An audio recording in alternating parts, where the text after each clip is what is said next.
This is the Gutsy Health Podcast with Juanique and Tristin.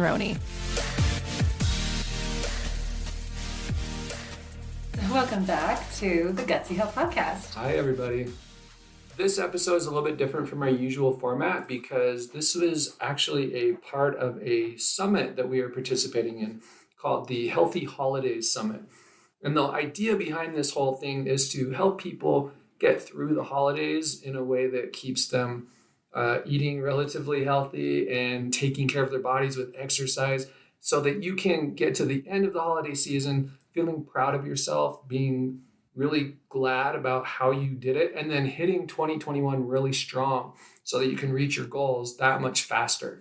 And what we are going to talk about in this episode is gut health during the holidays and different ways that you can make sure your gut health stays strong and that you have a better experience during all the holiday meals that you'll be participating in.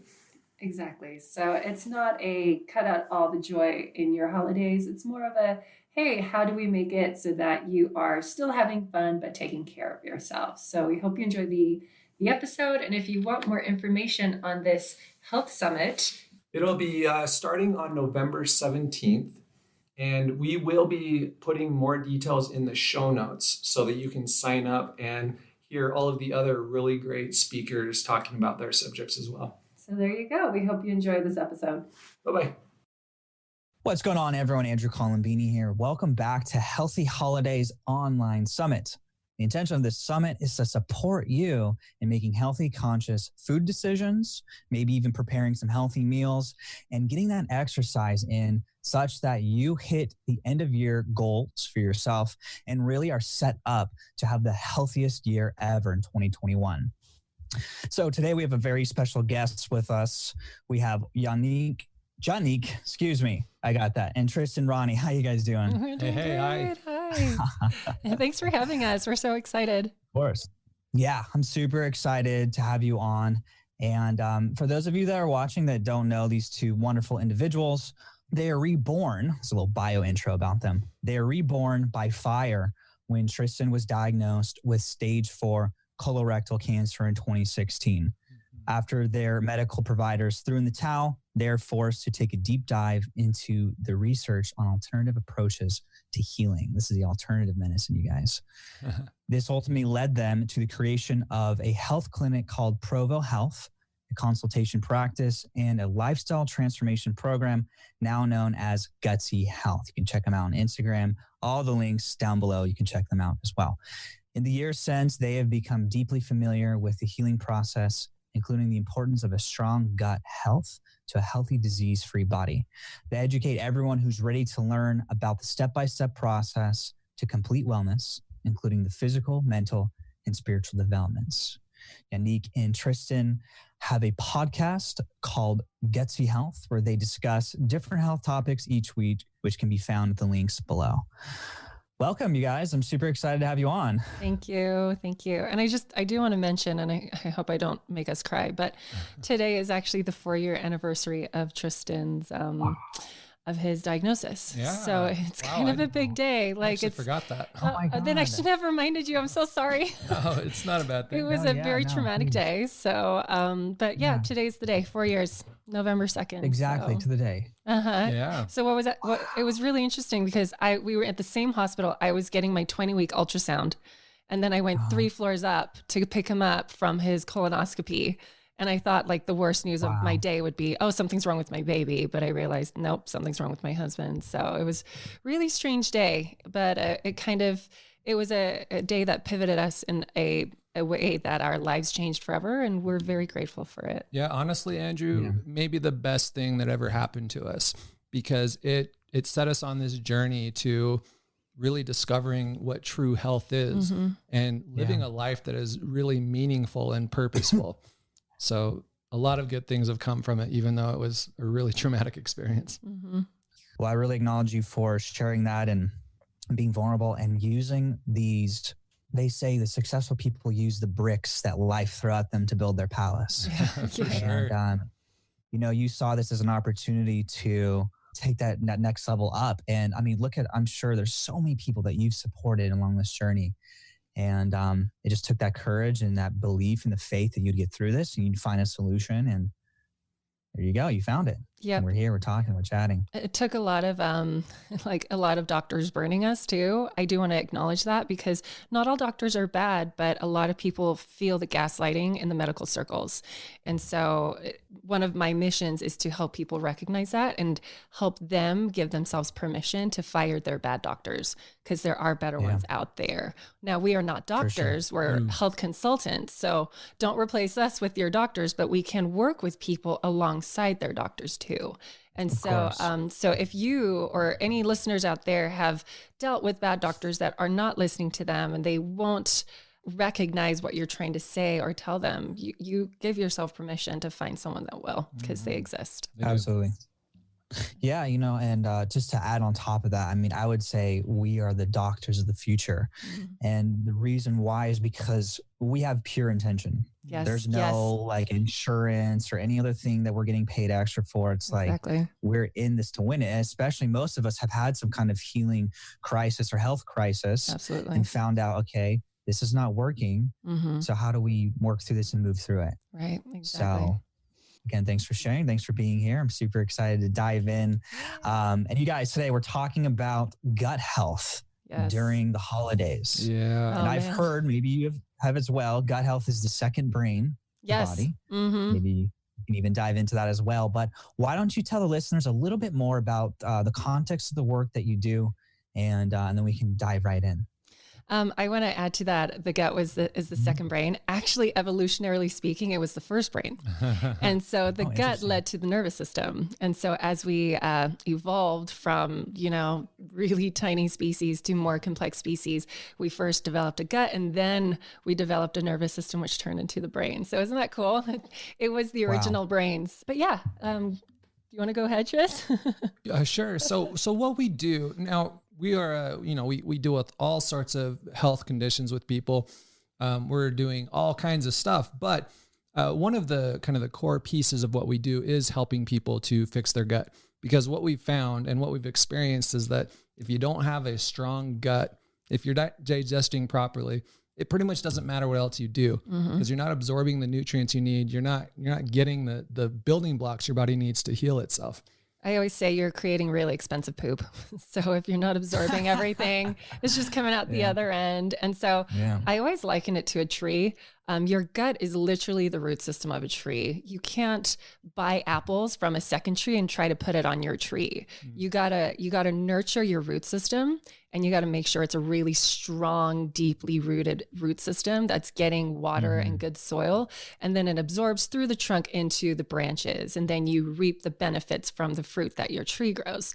So if your tree is sick, it's probably because the root system is either being strangled or it's not thriving, or it needs some support. So think of your gut like the root system to your tree that just absorbs everything. And that's the number one thing that we really need to nurture if we are going to embark on a healing journey. Because a lot of people, you'll take supplements, but if you're not absorbing those supplements, again, you're just creating expensive urine, expensive poop. So let's make sure your gut is getting every little iota of nutrients that it can. Yeah. I mean, I totally agree 100%. And I think that's that deeper layer that we all get to connect to and acknowledge, like, okay, it's not just what I put down, but there's also these processes and where am I in my healing journey? Where am I at in my process? Because we could both be twins. We both eat whatever, and it's going to digest differently because of the choices that we had made leading up to this point. Exactly. And, stress is a big part of that as well, right? Oh, for sure. Because you're either in fight or flight or rest and digest. And most of us are chronically in fight or flight. And so we can't do fight or flight and rest and digest at the same time. And so we really need to, one, work on healing the gut, but then also healing our mind so that we can get into that rest and digest state where we are producing a lot of digestive enzymes to help us break down our food. It's interesting that you've named this podcast like gut health throughout the holidays. And I find that ironic because gut health without holidays is already bad enough in our society. And so this is like just throwing more gasoline on a fire, because I've done polls on my Instagram group. Now, obviously it's not a true poll because not everyone's voting, but I would say about 85% of my followers all have gut issues. Well, not all of them, because not all of them vote, but the people that do vote, it's always like close to 90%. So many people without holidays, without holiday treats, without all the junk already have gut issues. And so it's like, okay, so how do we slow down this train wreck that's going to happen over the next few months, right? And that's just the people who know about their gut issues. Right. Now, back when I was diagnosed, I really wasn't having gut issues until the end. My health, I thought, was the best it had ever been in my life. I was exercising every day. I was feeling really good. I was sleeping well. And then really the only symptom that I developed, which was the last just few months before I got diagnosed, was that my stools were getting a little bit more frequent and a little bit smaller, right? So I wouldn't have said, oh, I've got gut issues. I had no idea. But when we went in and we finally took a look with the colonoscopy, we saw that not only did I have gut issues, but they were really advanced. So there are people who are dealing with this that may not even realize it. Mm-hmm. Yeah, no, 100%. Like I totally can resonate. I mean, I didn't realize that, I guess it's still related to gut health, but I'm very gluten intolerant. Can't eat gluten. I get super bloated. I just can't digest it. And, there's a leaky gut that I've heard of as well.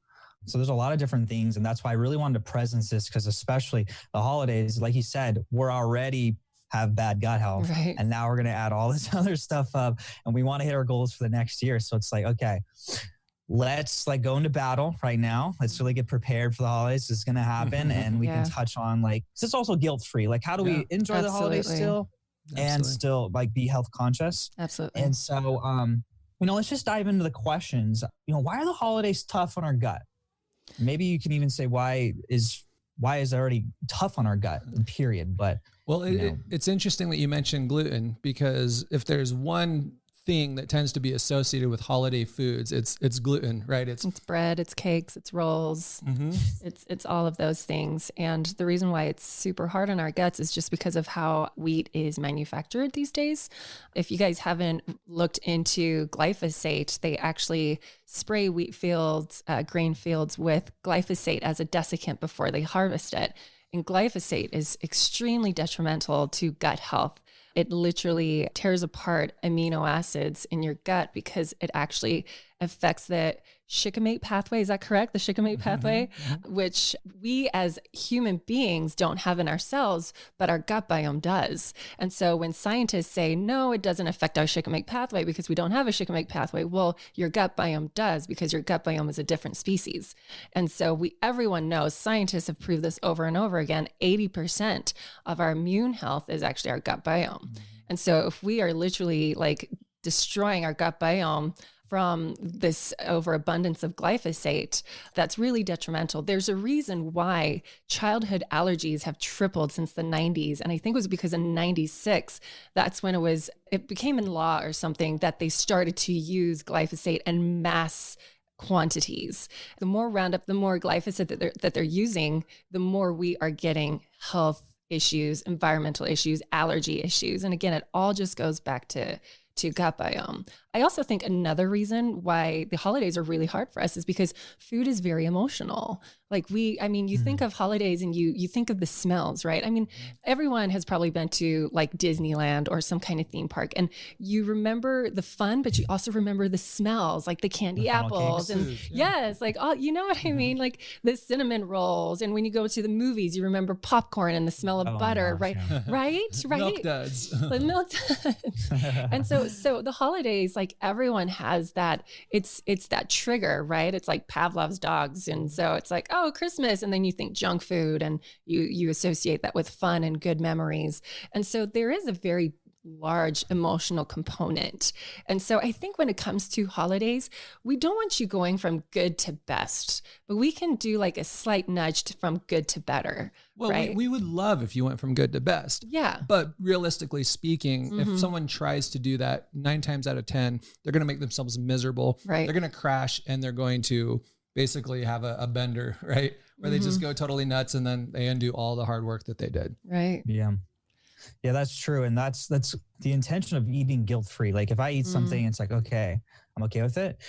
That's okay. But if let's say I'm on a diet, or I don't even like to say the word diet, more lifestyle, right. But if I eat something and I beat myself up over it, sometimes a coping mechanism is well, I already messed up, so I might as well eat this entire cake. Exactly. And that's right there is when it can be a problem, right? Yes. I think a safe way to enter the holidays is to give ourselves permission to, I'm just going to do one slice of cake. I'm just going to do one thing.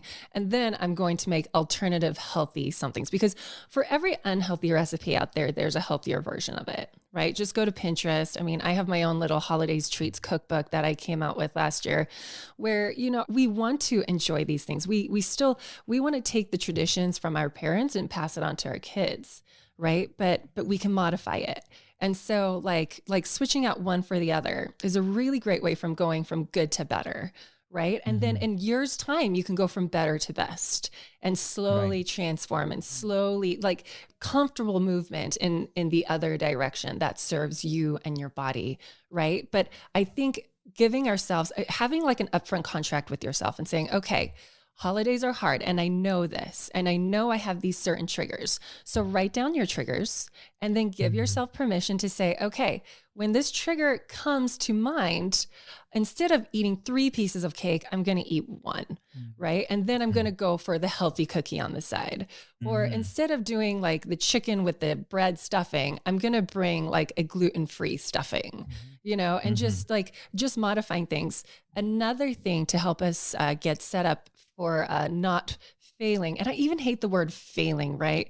Because you don't fail. You're always progressing. You're always learning. Totally. Right? I mean, I even binge at Christmas because my family is South African, and they, I do fine at Tristan's house because his family has their traditional things. But when I go to my family's house, all the South African treats come out, and I'm like, oh my stuff gosh, that she can't get most of the that year, I can't right? get because they're all in South Africa. We have to go to like special stores, and then they're making like milk tot, and they're making all of these wonderful things. And then I'm like, you know what? I just got to try it because it brings back so many memories. But, writing down those triggers and giving ourselves permission to say, yes, I'm okay with doing this, and I'm okay with doing that. And then so much self-love and grace is so important here too, right? Like, totally. And the other thing I was going to say is maybe tell your family as well, hey, I have to be gluten-free. Can you guys be supportive of this? Because sometimes there's a lot of shaming, and I don't think people recognize that that's what they're doing. And so it's like, oh, you don't need to be on a diet. And people like that word right there. It's not a diet. It's a lifestyle change, right? A lot of people, they have to change their nutrition because they don't feel good, not because they want to lose weight, right? But immediately when you say, I'm changing my lifestyle, people always think, oh, well, it's trying to lose weight. So maybe just having that upfront contract, not only with yourself, but with your family members, and saying, hey, I've been dealing with some health stuff. Could you all please support me during these holidays? I'm going to bring some healthier meals. If anyone else wants to bring some healthier meals too, that would be really great. I have an entire cookbook of healthy treats and things that we can, and you can create Pinterest boards and all of that stuff that's still yummy and still fun, but supports you and your healing journey as well. So going again from good to better. Don't expect perfection from yourself. It's just baby steps. We have to crawl before we can walk, and we have to walk before we can run. And so just remember that, you guys. If you need to crawl a little longer, that's okay. It's really good to crawl for a long time because that creates really, really good like back muscles and all that jazz. But to kind of summarize that, there's 2 really important principles that Juanique just talked about. The first one is intentionality, right? It is planning ahead. It is having a very clear game plan before you head into those scenarios where you're more liable to kind of fall off the wagon, so to speak.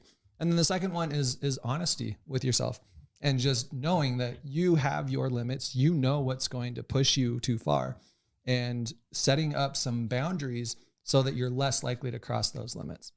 And if you can do those 2 things, you can make it a much more pleasant experience for yourself where you still enjoy yourself. You still get to have fun with your family, with your friends, with whoever you're spending time with, but not in a way that you're going to feel regret later, because that regret is not your friend.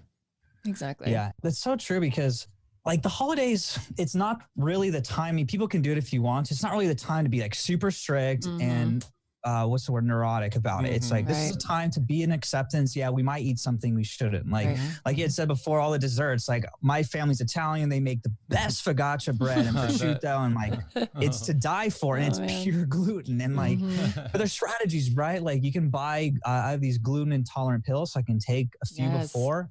So there's a little more enzymes in there that I can digest it and not feel guilty, but feel actually grateful. Like I can enjoy this. I can spend time with my family. And going back to, you know, what you said, Juanique, about having a conversation with our families. It's like, hey, this is important. Oh, you don't need the diet. But maybe if we're intentional and serious, like, listen, like this is important to me.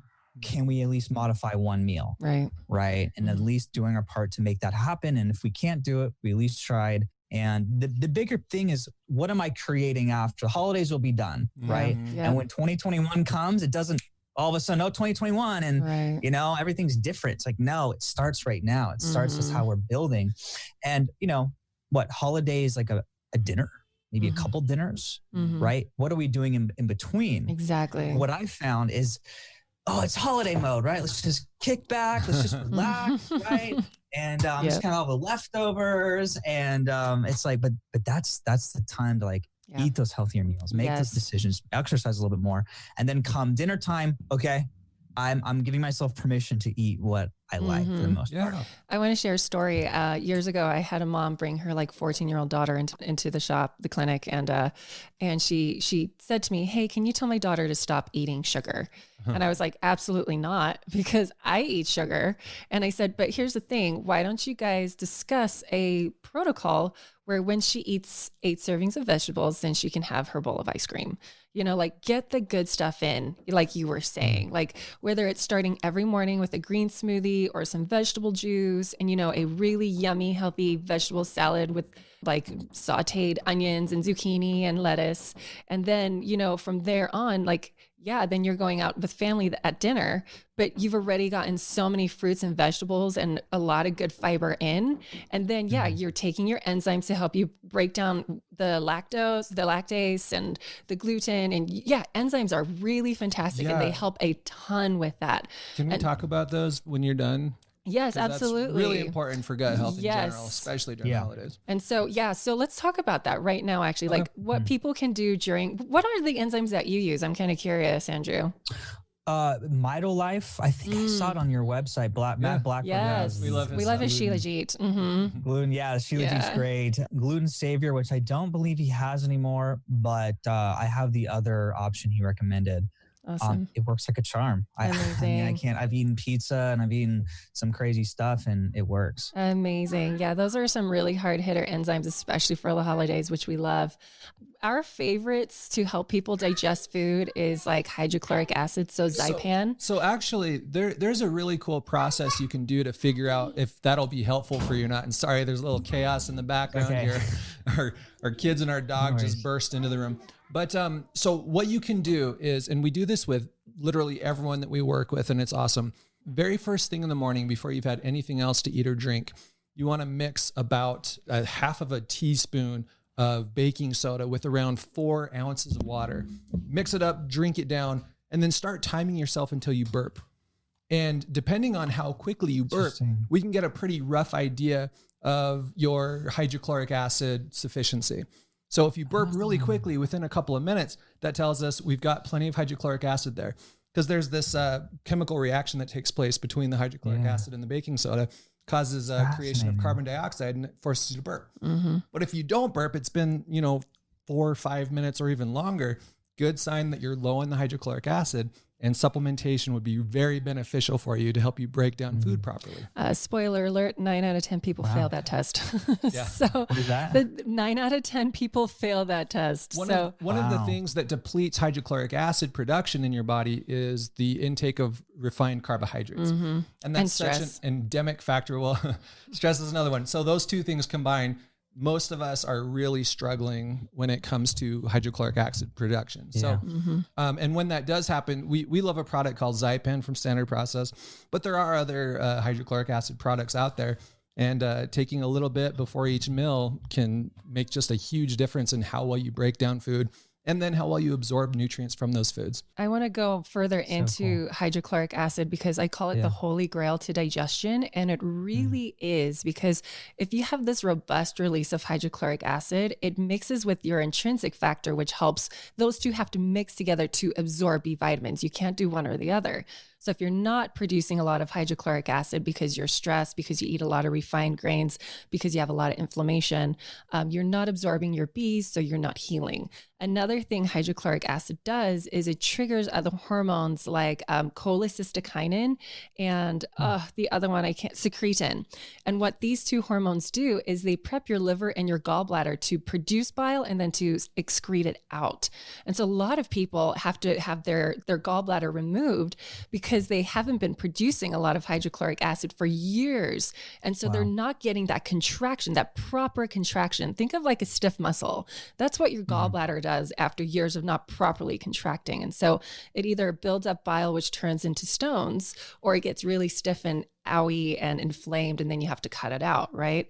Another thing hydrochloric acid does is it triggers the pancreas to start releasing its pancreatic juices. So decreased hydrochloric acid means we're not pumping out bile properly, we're not pumping out gastric juices properly, we're not breaking down food. And so do that baking soda test, make sure you're producing enough hydrochloric acid, or you need a supplement until your body heals enough so you can produce your own hydrochloric acid. And then digestion should start moving really smoothly. I'm not kidding. Zypan's probably one of our most sold standard process products in our shop because everyone loves it. They're like, this is a game changer. Not for everyone though. Here's a disclaimer. If you have an ulcer, then taking hydrochloric acid is going to be like pouring acid on an open wound. Even if it's not a full-on ulcer, if you've got really bad gastritis where there's just lots of inflammation, you'll know because even with a little bit of hydrochloric acid, it's just going to burn. It burns and it's really uncomfortable. And when we come across that, we have solutions for that too, which is first we start healing that lining, get things nice and strong, and then we can start adding in the hydrochloric acid. Exactly. We like to use things like licorice. There's high pep. Something as simple as doing cabbage juice first thing in the morning. Juice some cabbages. I know that sounds disgusting. It is, but it actually tastes really good. It's not. I love it. I think it tastes good, but that has something called vitamin U in it, which is actually an enzyme and it's not a vitamin, not really but they called it vitamin U. E, you said? U. Back in the day, before they figured out what a real vitamin was versus everything else, they had this vitamin U. But ultimately what it is an enzyme that is awesome for just restoring that gut lining. And so drinking that first thing in the morning to help heal up your ulcers or your gastritis is really, really important. Yeah, we'll have people do like 16 ounces of it on an empty stomach. And we've just seen some really great things with people that are suffering from those ulcers. Beautiful. Like right. Yeah. So there's a lot of tools out there to help people heal up those ulcers, but hopefully you're not one of those people, whoever's listening. And so you can go just straight to the Zypan and, not everyone doses the same. So you'll have to play around with your dose. And do we have instructions online on how to dose Zypan? We can put it in the show notes. We'll put it in the show notes. We'll give it to Andrew. Great. For sure. But usually basically the idea is we have people start with a really low dose just in case they do have an ulcer or some other bad reaction to it. And then they just gradually increase until it's no longer helping. It's starting to be uncomfortable. And then you kind of drop down a little bit, and that's your ideal range. Yep. And it'll shift over time depending on how your body's healing and the foods you're eating, but works really well. It's great. Yeah, I wanted to, because again, we're going to the different things about the gut health, and it sounds like the hydrochloric acid is something we wouldn't think about, right? And testing it with the baking soda. And then are there any foods that I can eat that will stimulate hydrochloric acid either instantly or over time? Not necessarily foods, but there are herbs. There is, if you guys have heard of bitters. Have you heard of bitters before, Andrew? Bitter herbs. Like bitter herbs. Making drinks, I've heard of bitters. Okay. Yeah. Not like that. Well, similar idea though. So there are lots of different bitter herbs like gentian root and ginger. And what they do is the bitterness of it makes you kind of pucker. And that puckering sensation is actually the start of a whole cascade of digestive processes that prepare your body to digest food more appropriately. If you think back in the day before we had modern food production processes, we had to make all of our food from scratch. and it would be an hour, 2 hour long kind of process. I mean, the Italians, they still do that, right? It's like an all day event. And in doing that, your body is getting all the smells and the sounds and the feel of the food. And it's saying, oh, there is food coming. You start producing saliva in your body. Goes, okay, here we go. We're going to do this. And then by the time you actually eat, you're good. Your body's all set for it. Nowadays, we're eating before we even realize that we want to eat. We see food, it's in our mouth, and then our body's going, whoa, where did that come from? What is that? So the bitters help us to kind of get back to that old process of preparing the body first. There's a product out there it's the one that we really love, by Many Herb, and it's called Digest Forte. And so what people can do is they can suck on that before they eat for about 5 to 10 minutes, ideally 15, but all of our clients hate us when we say 15. So I just say, give us whatever you can give us. And so they're like, it's 2 minutes. Okay. I'm like, that's fine. You know, but the longer they can suck on Digest Forte, the better, because like Tristin said, it just stimulates all of those gastric juices. You start salivating in your mouth, your gut starts to create hydrochloric acid. And it's really, there's a lot of healing herbs in there as well that just help heal leaky gut. And so it's a really great product. But, you know, adding more ginger to your food helps. One thing that I have heard from other people is celery juice. Some people say drinking celery juice, like 8 to 16 ounces in the morning, helps with their hydrochloric acid. I have actually never fully studied how that works, but I'll take it. You know, if that helps your digestion, amazing. Do you know why? No. I mean, it's loaded with minerals, but... Right. What I would say too is be careful with the celery juice. It's not great for everybody, right? The oxalate content can be brutal for certain people. But it is something that can be worth trying in some cases. Right. I wanted to go into like the different foods. So let's say I'm building my gut, or I want to eat foods for the gut. Yes. What are some like yummy foods, some other food, like how do I, build that up? Yeah. So bone broth. We absolutely love bone broth. Love it.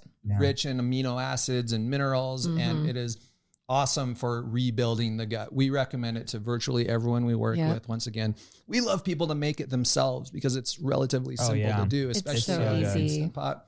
And it tastes better. Yeah. Like trying to buy bone broth from the store is like, it's like putting a Skittle in water and calling it a soda, right? And it's like, no. Making your own bone broth, adding salt in there, adding some vegetables when you're simmering it, it just tastes so good. I wish I could make bone broth for every single person on the planet and show them how easy it is. But bone broth is really high in L-glutamine, and L-glutamine is the amino acid that helps to repair that epithelial lining, so that skin lining that lines your gut.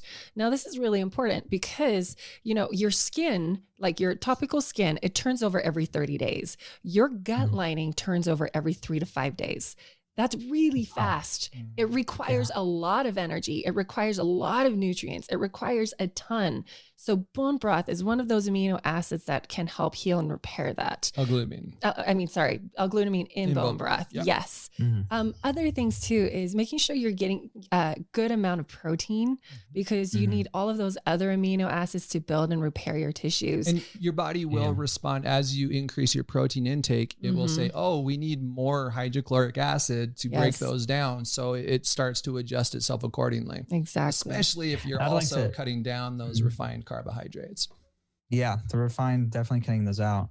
And I'd like to add to the bone broth as well.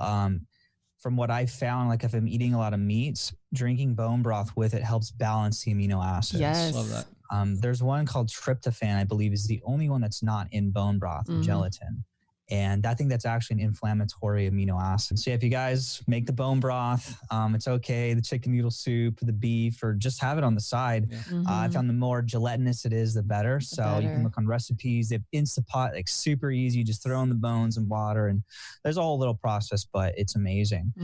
Okay, so bone broth. What else can, like during the holidays, can we create that will be supportive for our gut? So generally speaking, and this goes right along with lots of veggies, but fiber. Now, there are varying opinions out there on fiber, but we happen to fall in the camp of people that think it's absolutely wonderful. Getting lots of fiber in helps that gut to just keep moving, keeps the stools nice and healthy. And will make you just a much happier person in the long run, especially during the holidays where we're getting so much dairy and gluten and sugar. That can just cause ourselves to get really blocked up, and then we feel miserable for weeks and weeks after. But making sure you're getting plenty of fiber in there can really ameliorate a lot of those negative effects. Our ancestors ate, I think it was like over 65 grams of fiber per day. I think the recommended daily allowance is like 25. The minimum? The minimum. And the average American eats 13. And so we could really up our fiber game for sure. An easy way to do that is to create do green smoothies in the morning, where you're adding in a lot of like chia seeds and flax seeds, because those are the perfect fiber sources to directly feed the colonocytes, so the cells in your colon.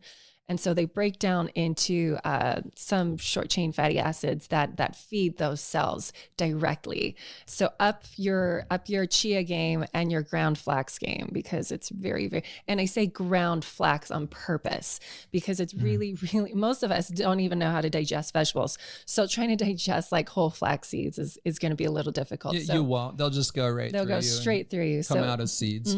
So pre-grind them and then throw them in your smoothie. Obviously add leafy greens in there, but if you are finding that you're feeling sick with your green smoothie, it could be because of the oxalate content. And so greens like spinach and chard, they are really high in oxalates. So you might want to go with like kale and like beet greens or dandelion greens, all the yucky ones, unfortunately. For those who aren't familiar with oxalates, one of the problems they can cause in your system is they mess with your calcium distribution, which can lead to things like kidney stones and joint pain and all kinds of seemingly unrelated symptoms that show up. So if you notice that your body just feels really bad every time you get a high oxalate smoothie in, then that could be what's going on there. Yep. And that is kind of the theme of everything that we're talking about, is that we have these general recommendations, but people are individuals, which means that everybody is going to respond differently and need different things. And we just have to personalize what we're doing. Yeah. You made a very valid point there. It's like, we're all very different individuals. We all come from different cultures. We've all had different diet choices or food choices up until this point. And so I always touch on, like, if we want to really improve in any area, let's ask somebody that's already done it. Yes. Let's hire a coach, let's work with a mentor, let's shorten the time. We don't need to recreate the wheel. And, I mean, unless there's anything else that, we pretty much touched on a lot of different topics here, and your information is down below for everyone watching if you want to reach out. Is there any, another question or anything you want to go over before? I want to mention one more thing. When you are making treats, try to make a lot of oatmeal cookies, because oats are really great fiber food as well. And there are so many good oatmeal cookies. So good, better, best, right? Don't use wheat, use oats and almond flour or something like that. And that can still taste so, so good, right? Add your chocolate chips, sweeten it with maple, and boom, there's a recipe that my kids and I make all the time. And it's only made with almond flour, and it's so good. And so go to Pinterest, right? Find some alternatives where it's using whole foods and you're rotating one thing for another. And so you're trying to get more high fiber foods that are less inflammatory. A list of inflammatory foods that I want to give, and these are the 6 top most inflammatory foods. It is, let me see if I can get this right: grains, dairy, corn, soy, peanuts, and I can't remember the other one. Sugar. So thank you. Yeah. And so those top ones being corn, grains, dairy, soy, those are really, really easy to rotate out for oats or almond flour. Peanuts, just rotate that for almonds, or if you're doing peanut butter cookies, do almond butter cookies. There's some modifications that you can make without destroying the joy in the food. And so that's it. Yeah. Yeah.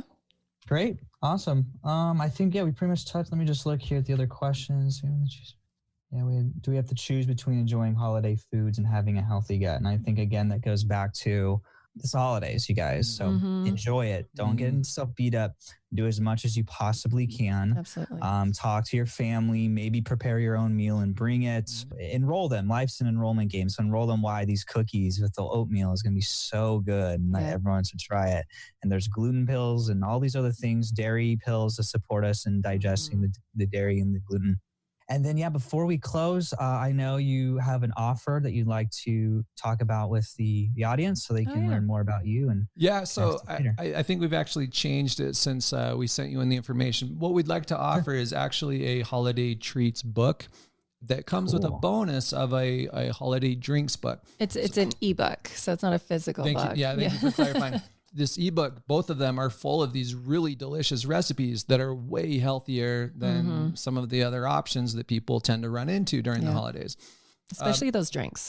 Those drinks are really yummy too. They are. And the recipes, the cookies and the brownies and things, they're amazing. And nobody is ever disappointed with them. Yeah. Which means that you get all the benefits of the holiday treats without having the guilt and the regret that comes later typically, right? Yeah. And that you can get that from gutsy.ch/holiday-treats. So beautiful. We'll send that over to you. And all the links, you guys, down below. Yeah. Go ahead and click them. You can reach out to both of these wonderful individuals. If you have any other questions, you can reach out to me as well. We can both be in this harmony to support you guys in really hitting your goals this year and really crushing next year. Exactly. So you two, thank you so much for hopping on here, supporting us with the gut health knowledge and wisdom. Absolutely. Pleasure, Andrew. Yes. And everybody else watching, thanks again for hopping on. This is showing that you care about yourself. You're doing this for you. And that's the first step, is the awareness and taking that next step. And so however way we can support you, please reach out, do your part. Stay tuned. We got a lot of people sharing how to eat healthy, how to prepare healthy meals, how to get into the best shape of our life so we crush the rest of this year and hit 2021 hard. Exactly. So again, much love. Have a wonderful rest of your day. Talk to you soon. Bye-bye.